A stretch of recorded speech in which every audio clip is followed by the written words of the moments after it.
बहुत पुराने ज़माने की बात है। मिस्र यानी इजिप्ट की ज़मीन पर एक जालिम हुक्मरान हुकूमत करता था जिसका नाम था फ़िरौन। के पास ताकत, दौलत और लश्कर सब कुछ था, लेकिन उसके दिल में रहम बिल्कुल नहीं था। फ़िरौन खुद को खुदा कहने लगा था और लोगों को मजबूर करता था कि वो उसकी इबादत करें। उस वक्त मिस्र में एक कौम रहती थी जिसे बनी इसराइल कहा जाता था। फ़िरौन उन लोगों को अपना गुलाम बनाकर रखता था, उनसे सख्त मेहनत करवाता, उन्हें सताता और उनकी जिंदगी को मुश्किल बना देता। एक रात फ़िरौन ने एक अजीब ख्वाब देखा। उसने देखा कि बनी इसराइल में एक बच्चा पैदा होगा जो उसकी सल्तनत को खत्म कर देगा। जब उसने अपने जादूगारों और मशवरों से इस ख्वाब का मतलब पूछा, तो उन्होंने कहा कि वाकई बनी इसराइल में एक लड़का पैदा होगा जो तुम्हारी हुकूमत के लिए खतरा बनेगा। ये सुनकर फ़िरौन डर गया। उसने तुरंत एक सख्त हुक्म जारी किया कि बनी इसराइल में जो भी लड़का पैदा हो उसे तुरंत मार दिया जाए। इस जालिम हुक्म की वजह से मिस्र में बहुत जुल्म होने लगा। सिपाही घर घर जाकर नए पैदा होने वाले बच्चों को तलाश करते और उन्हें मार देते। इसी मुश्किल वक्त में एक बच्चा पैदा हुआ। ये बच्चा कोई और नहीं बल्कि नबी मूसा अलैहिस्सलाम थे। उनकी वालिदा एक नेक और मोमिना औरत थी। जब उन्हें पता चला कि फ़िरौन के सिपाही हर जगह तलाश कर रहे हैं, तो उनका दिल डर से भर गया। लेकिन अल्लाह ने उनके दिल में एक ख्याल डाला कि बच्चे को एक संदूक में रखो और उसे दरिया में छोड़ दो। सोचो, एक माँ के लिए ये कितना मुश्किल फैसला होगा, लेकिन उन्हें अल्लाह पर पूरा भरोसा था। उन्होंने छोटे से नबी मूसा अलैहिस्सलाम को एक संदूक में रखा और दरियाए नील में छोड़ दिया। संदूक पानी के साथ बहते बहते फ़िरौन के महल के पास पहुंच गया। उस वक्त फ़िरौन की बीवी आसिया महल के पास दरिया के किनारे पर थी। जब उसने संदूक देखा तो उसने उसे निकलने का हुक्म दिया। जब संदूक खोला गया तो अंदर एक प्यारा सा बच्चा था। आसिया का दिल उस बच्चे को देखकर पिघल गया। उसने फ़िरौन से कहा कि इस बच्चे को ना मारो, शायद ये हमारे लिए फ़ायदेमंद हो या हम इसे अपना बेटा बना लें। इस तरह अल्लाह की कुदरत से नबी मूसा अलैहिस्सलाम उसी महल में पालने लगे जहां उनके दुश्मन फ़िरौन रहता था। अल्लाह की ये हिकमत बहुत अजीब थी। फ़िरौन जिस बच्चे से डर रहा था, वही बच्चा उसके महल में परवरिश पा रहा था। लेकिन एक और अजीब बात हुई। नबी मूसा अलैहिस्सलाम किसी और औरत का दूध नहीं पीते थे। महलों में कई औरतें बुलाई गईं, लेकिन बच्चा किसी का दूध नहीं पीता था। तब अल्लाह की मर्जी से नबी मूसा अलैहिस्सलाम की बहन वहां पहुंच गई। उसने कहा कि मैं एक औरत को जानती हूं जो इस बच्चे की देखभाल कर सकती है। जब उस औरत को बुलाया गया तो वो कोई और नहीं बल्कि नबी मूसा अलैहिस्सलाम की अपनी वालिदा थी। इस तरह अल्लाह ने माँ को उसका बच्चा वापस दे दिया और साथ ही फ़िरौन के महल से उनकी परवरिश का इंतजाम भी कर दिया। साल बीतते गए और नबी मूसा अलैहिस्सलाम जवान हो गए। एक दिन वो शहर में घूम रहे थे जब उन्होंने देखा कि दो आदमी लड़ रहे हैं। एक बनी इज़राइल का था और दूसरा फ़िरौन की कौम का। बनी इज़राइल वाले ने मदद मांगी। नबी मूसा अलैहिस्सलाम ने उसे बचाने की कोशिश की, लेकिन मुक्का लगने से दूसरा आदमी मर गया। ये देखकर नबी मूसा अलैहिस्सलाम बहुत परेशान हो गए। उन्होंने तुरंत अल्लाह से माफ़ी मांगी। अल्लाह बहुत रहम करने वाला है। उसने नबी मूसा अलैहिस्सलाम को माफ़ कर दिया। लेकिन जब फ़िरौन को इस बात का पता चला तो उसने नबी मूसा अलैहिस्सलाम को पकड़ने का हुक्म दे दिया। जब ये खबर नबी मूसा अलैहिस्सलाम तक पहुंची तो वो तुरंत मिस्र छोड़कर मदीन की तरफ चले गए। वहां पहुंचकर उन्होंने एक कुआं के पास कुछ लोगों को अपने जानवरों को पानी पिलाते हुए देखा। थोड़ी दूर दो लड़कियां खड़ी थीं जो अपने जानवरों को पानी नहीं पिला पा रही थीं। नबी मूसा अलैहिस्सलाम ने उनकी मदद की और उनके जानवरों को पानी पिला दिया। बाद में उन लड़कियों ने अपने वालिद को सारी बात बताई। उनके वालिद एक बुजुर्ग और नेक आदमी थे। उन्होंने नबी मूसा अलैहिस्सलाम को अपने घर बुलाया और उनकी मेहमान नवाजी की। कुछ वक्त बाद उन बुजुर्ग ने अपनी एक बेटी का निकाह नबी मूसा अलैहिस्सलाम से कर दिया। इस तरह नबी मूसा अलैहिस्सलाम ने मदियन में कई साल सुकून से गुजारे। लेकिन अल्लाह ने उनके लिए एक बहुत बड़ा काम तैयार कर रखा था। एक दिन जब वो अपने घर वालों के साथ सफर कर रहे थे तो उन्होंने दूर एक पहाड़ पर आग जलती हुई देखी। ये पहाड़ तूर था। नबी मूसा अलैहिस्सलाम आग की तरफ चले गए ताकि कुछ रास्ता या मदद मिल सके। लेकिन जब वो वहां पहुंचे तो एक अजीब मंजर था। वहां अल्लाह ने उनसे कलाम किया। अल्लाह ने फरमाया कि ऐ मूसा, मैं तुम्हारा रब हूं और तुम्हें नबी बनाकर फिरौन के पास भेज रहा हूं ताकि तुम उसे और उसकी कौम को सच्चाई की तरफ बुलाओ। यहीं से नबी मूसा अलैहिस्सलाम की जिंदगी का सबसे बड़ा मिशन शुरू होने वाला था। जब अल्लाह ने पहाड़ तूर पर नबी मूसा अलैहिस्सलाम से कलाम किया तो उन्हें एक बहुत बड़ा काम दिया गया। अल्लाह ने फरमाया कि तुम मिस्र जाओ और ज़ालिम हुक्मरान फिरो को सच्चाई की तरफ बुलाओ। लेकिन नबी मूसा अलैहिस्सलाम को एक फिक्र थी। उन्होंने अर्ज़ किया, या अल्लाह, मेरी ज़बान में थोड़ी सी रुकावट है। मुझे डर है कि मैं लोगों को बात अच्छी तरह समझा नहीं पाऊंगा। तब अल्लाह ने फरमाया कि तुम्हारे भाई हरून अलैहिस्सलाम को भी तुम्हारे साथ नबी बनाकर भेजा जाएगा। वो तुम्हारी मदद करेंगे। इस तरह अल्लाह ने दोनों भाइयों को एक अजीम मिशन दिया। नबी मूसा अलैहिस्सलाम और नबी हरून अलैहिस्सलाम मिस्र की तरफ रवाना हुए। बहुत सालों बाद नबी मूसा अलैहिस्सलाम अपने पुराने शहर वापस आ रहे थे। जब वो फिरौन के महल में पहुंचे तो उन्होंने उस जालिम बादशाह को अल्लाह का पैगाम दिया।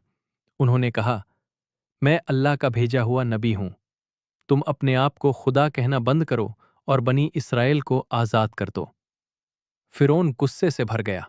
उसने कहा, क्या तुम वही मूसा हो जिसे मैंने अपने महल में पला था और तुम मुझे ही चैलेंज करने आए हो? नबी मूसा अलैहिस्सलाम ने पूरे इत्मीनान के साथ जवाब दिया, मैं अल्लाह का पैगंबर हूं और मैं तुम्हें सच्चाई की तरफ बुला रहा हूं। फिरौन ने हंसकर कहा, अगर तुम सच में नबी हो तो कोई निशानी दिखाओ। तब अल्लाह के हुक्म से नबी मूसा अलैहिस्सलाम ने अपना असा जमीन पर फेंका। अचानक वो असा एक जिंदा और बड़ा सांप बन गया। ये देखकर महल में खौफ फैल गया। लोग डर कर पीछे हटने लगे। लेकिन फिरौन फिर भी नहीं माना। उसने कहा कि ये तो सिर्फ जादू है। उसने अपने मुल्क के सबसे बड़े जादूगारों को बुलाया और एक मुकाबला रख दिया। मिस्र में एक बड़ा मैदान तैयार किया गया। हजारों लोग वहां जमा हुए ताकि ये मंजर देखें। एक तरफ नबी मूसा अलैहिस्सलाम खड़े थे और दूसरी तरफ फिरौन के जादूगार। जादूगारों ने अपनी रस्सी और लाठियां जमीन पर फेंकी और जादू की वजह से लोगों को ऐसा लगा जैसे वो सब सांप बनकर हिल रहे हों। लोग हैरान रह गए। लेकिन फिर नबी मूसा अलैहिस्सलाम ने अल्लाह के हुक्म से अपना असा जमीन पर फेंका। उनका असा एक बड़ा सांप बन गया और उसने जादूगारों के सब झूठे सांपों को निगल लिया। ये देखकर जादूगार तुरंत समझ गए कि ये जादू नहीं है, ये अल्लाह का मोजिज़ा है। वो सब फौरन सजदे में गिर गए और कहने लगे, हम मूसा और हरून के रब पर ईमान ले आए। ये देखकर फिरौन और भी ज्यादा गुस्से में आ गया। उसने जादूगारों को धमकी दी कि उनके हाथ और पैर काट दिए जाएंगे। लेकिन जादूगार अब ईमान ला चुके थे। उन्होंने कहा कि हम सिर्फ अल्लाह से डरते हैं। इस वाकया के बाद बनी इसराइल के बहुत लोगों का ईमान मजबूत हो गया। लेकिन फिरौन फिर भी नहीं माना। उसने और भी ज्यादा जुल्म शुरू कर दिया। तब अल्लाह ने फिरौन और उसकी कौम पर आज़ाब भेजने शुरू किए। कभी सूखा पड़ता, कभी टिड्डी फसलों को खत्म कर देती, कभी पानी खून जैसा हो जाता। हर बार फिरौन वदा करता कि अगर आज़ाब हटा दिया जाए तो वो बनी इसराइल को आज़ाद कर देगा। लेकिन जैसे ही आज़ाब खत्म होता वो अपना वदा तोड़ देता। आखिरकार अल्लाह ने नबी मूसा अलैहिस्सलाम को हुक्म दिया कि बनी इसराइल को लेकर मिस्र से निकल जाओ। एक रात नबी मूसा अलैहिस्सलाम अपनी कौम को लेकर रवाना हो गए। हजारों लोग चुपके से शहर छोड़कर सफर करने लगे। लेकिन जब फिरौन को पता चला तो वो अपनी बड़ी फौज लेकर उनके पीछे निकल पड़ा। बनी इसराइल चलते चलते समुंदर के किनारे पहुंच गए। आगे समुंदर था और पीछे फिरौन की फौज। लोग घबरा गए और कहने लगे, अब तो हम पकड़े जाएंगे। लेकिन नबी मूसा अलैहिस्सलाम ने पूरे यकीन के साथ कहा, नहीं, मेरा रब मेरे साथ है, वो जरूर कोई रास्ता निकालेगा। तब अल्लाह ने नबी मूसा अलैहिस्सलाम को हुक्म दिया कि अपना असा समुंदर पर मारो। जब उन्होंने असा समुंदर पर मरा तो एक अजीम मोजीज़ा हुआ। समुंदर का पानी दो हिस्सों में तकसीम हो गया اور بیچ میں सूखा रास्ता बन गया। नबी मूसा अलैहिस्सलाम और बनी इसराइल उस रास्ते से समुंदर के पार चलने लगे। जब फिरौन और उसकी फौज भी उनके पीछे समुंदर में घुस गई तो अल्लाह के हुक्म से पानी वापस मिल गया। इस तरह ज़ालिम फिरौन और उसकी फौज पानी में डूब कर खत्म हो गए और अल्लाह ने नबी मूसा अलैहिस्सलाम और बनी इसराइल को आज़ादी अता फरमाई। जब समुंदर का पानी वापस मिला और ज़ालिम फिरो अपनी फौज के साथ डूब गया, तब बनी इसराइल ने सुकून की सांस ली। सालों की गुलामी के बाद आखिरकार उन्हें आज़ादी मिल चुकी थी। नबी मूसा अलैहिस्सलाम अपनी कौम को लेकर समुंदर के दूसरे किनारे पर आ गए। लोग अल्लाह का शुक्र अदा करने लगे। सबको यकीन हो गया कि अल्लाह अपने नेक बंदों की मदद ज़रूर करता है। लेकिन अभी सफ़र ख़त्म नहीं हुआ था। अब बनी इसराइल को रेगिस्तान के लंबे सफ़र से गुजरना था। रेगिस्तान का सफ़र बहुत मुश्किल होता है। हर तरफ रेत ही रेत होती है, ना पेड़, ना पानी, ना खाना। कुछ ही दिन गुजरे थे कि लोग शिकायत करने लगे। वो कहने लगे, आई मूसा, मिस्र में कम से कम खाना तो मिल जाता था, यहां तो हम भूख से मर जाएंगे। नबी मूसा अलैहिस्सलाम ने अल्लाह से दुआ की। तब अल्लाह ने अपनी रहमत नाजिल की।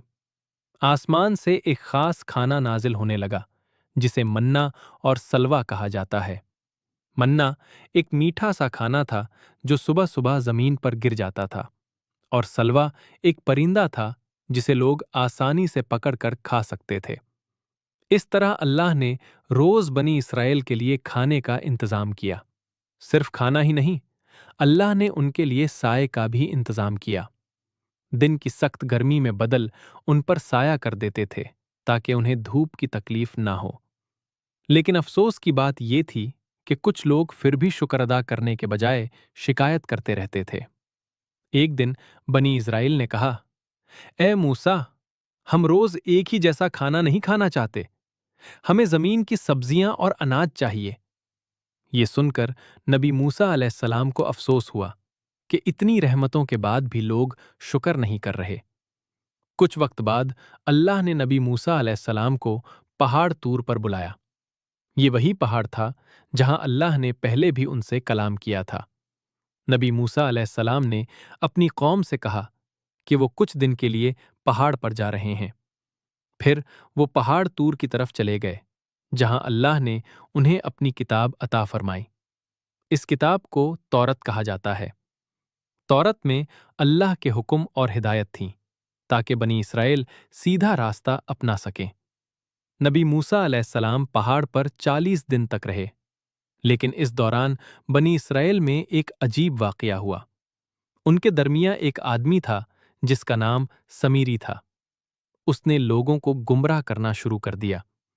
समीरी ने सोना जमा किया और उससे एक बछड़े की मूर्ति बना दी। फिर उसने लोगों से कहा कि यही तुम्हारा खुदा है। अफसोस की बात यह थी कि बहुत से लोग उसकी बात में आ गए और उस मूर्ति की इबादत करने लगे। जब नबी मूसा अलैहिस्सलाम पहाड़ से वापस आए और उन्होंने ये मंजर देखा तो वो बहुत गुस्से में आ गए। उन्होंने लोगों को समझाया कि ये बहुत बड़ा गुनाह है। अल्लाह एक है और सिर्फ उसी की इबादत करनी चाहिए। नबी मूसा अलैहिस्सलाम ने समीरी को भी सख्त सजा दी और लोगों को तौबा करने का हुक्म दिया। कुछ लोगों ने अपनी गलती मान ली और अल्लाह से माफ़ी मांगी। इसके बाद नबी मूसा अलैहिस्सलाम ने अपनी कौम को तौरत की तालीम देना शुरू की। उन्होंने लोगों को बताया कि अल्लाह के हुक्म पर चलना ही इंसान की कामयाबी का रास्ता है। वक्त गुजरता गया और नबी मूसा अलैहिस्सलाम अपनी कौम की रहनुमाई करते रहे। उन्होंने लोगों को सब्र, शुक्र और ईमान की तालीम दी। उनकी जिंदगी अल्लाह के मोजिज़त और रहनुमाई से भरी हुई थी। और उनकी कहानी हमें ये सबक देती है कि चाहे मुश्किलें कितनी भी बड़ी क्यों ना हो, अगर इंसान अल्लाह पर यकीन रखे तो अल्लाह जरूर मदद करता है। पहाड़ तूर से वापस आने के बाद नबी मूसा अलैहिस्सलाम ने अपनी कौम को तौरत की तालीम देना शुरू की। उन्होंने लोगों को समझाया कि अल्लाह एक है और सिर्फ उसी की इबादत करनी चाहिए। बनी इसराइल ने बहुत से मोजिज़त अपनी आंखों से देखे थे। उन्होंने समुंदर का फटना देखा था। उन्होंने जालिम फिरौ का अंजाम देखा था। उन्होंने रेगिस्तान में अल्लाह की रहमत भी देखी थी, लेकिन फिर भी उनकी आदत थी कि वो बार बार शिकायत करते रहते थे। एक दिन रेगिस्तान के सफ़र के दौरान लोगों को बहुत ज़्यादा प्यास लगी। हर तरफ रेत थी और पानी का कोई निशान नहीं था। लोग नबी मूसा अलैहिस्सलाम के पास आए और कहने लगे, ए मूसा, हमें पानी चाहिए। अगर पानी ना मिला तो हम सब प्यास से मर जाएंगे। नबी मूसा अलैहिस्सलाम ने अल्लाह से दुआ की। तब अल्लाह ने उन्हें हुक्म दिया कि अपना असा एक पत्थर पर मरो। जब नबी मूसा अलैहिस्सलाम ने असा पत्थर पर मरा तो अल्लाह के हुक्म से उस पत्थर से पानी के चश्मे निकल आए। रिवायत में आता है कि उस पत्थर से 12 चश्मे निकल आए थे, ताकि बनी इसराइल के हर कबीले को अपना अलग पानी मिल सके। लोग हैरान रह गए। ये अल्लाह की कुदरत का एक और बड़ा मोजिज़ा था। इसके बाद भी नबी मूसा अलैहिस्सलाम अपनी कौम को हमेशा सब्र और शुक्र की तालीम देते रहे। उन्होंने लोगों को बताया कि अल्लाह पर यकीन रखना ही इंसान की सबसे बड़ी ताकत है। वक्त गुजारता गया और बनी इसराइल का सफ़र जारी रहा।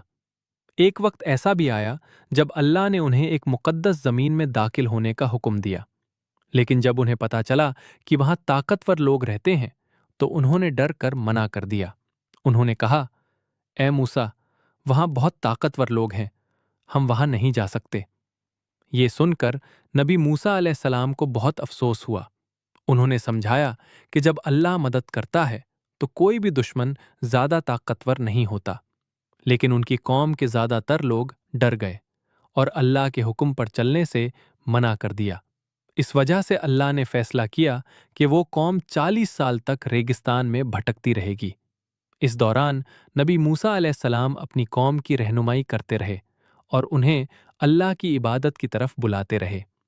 उनकी ज़िंदगी सब्र, ईमान और हिम्मत की मिसाल थी। उन्होंने अपनी पूरी ज़िंदगी लोगों को सच्चाई की तरफ बुलाने में गुजारी। उन्होंने जालिम बादशाह का मुकाबला किया।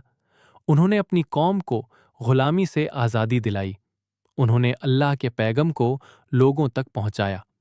नबी मूसा अलैहिस्सलाम की कहानी हमें ये सबक देती है कि सच्चाई के रास्ते पर चलना कभी कभी मुश्किल होता है, लेकिन आखिरकार कामयाबी उसी को मिलती है जो अल्लाह पर यकीन रखता है। आज भी दुनिया भर के लोग नबी मूसा अलैहिस्सलाम की कहानी से सबक हासिल करते हैं। उनकी जिंदगी हमें सिखाती है कि जुल्म चाहे कितना भी बड़ा क्यों ना हो, अल्लाह की मदद से उसका अंजाम हमेशा बुरा ही होता है। और जो लोग अल्लाह पर भरोसा करते हैं, अल्लाह उनके लिए रास्ते ज़रूर खोल देता है। इसीलिए नबी मूसा अलैहिस्सलाम की कहानी सिर्फ एक तारीखी वाक़या नहीं है, बल्कि हर ज़माने के लिए एक पैगम है। सब्र का पैगम, ईमान का पैगम और सच्चाई के लिए खड़े रहने का पैगम। और यही वजह है कि नबी मूसा अलैहिस्सलाम को तारीख के सबसे अजीम अंबिया में से एक माना जाता है। उनकी ज़िंदगी अल्लाह के मोजिज़त और रहनुमाई से भरी हुई थी और उनका पैगम आज भी लोगों के दिलों को रोशन करता है।